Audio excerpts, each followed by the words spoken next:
شعيرة شيعية نصرانية.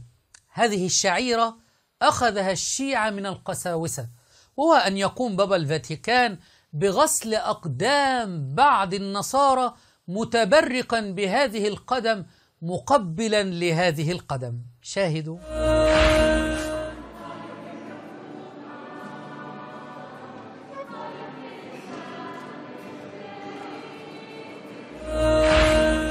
ومن يهن الله فما له من مكرم. نفس هذه الشعيرة أخذها الشيعة وقاموا بغسل أقدام الفرس والشيعة من الجنسيات الأخرى الذاهبون إلى قبر الحسين، ومع غسل هذه القدم تقبيل هذه القدم والسجود عليها مقتدين بالقساوسة. بحشينا لك خيعونا خدام لحسين ويعرفونا.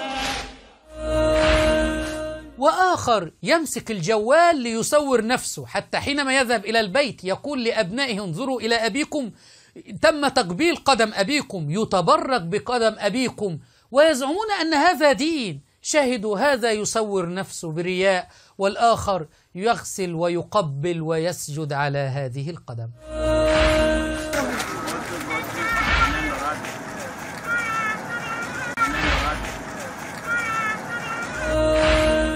في حكم ملال الشيعة أصبح مكان العراق تقبيل أقدام الفرس المجوس والتبرك بهذه الأقدام.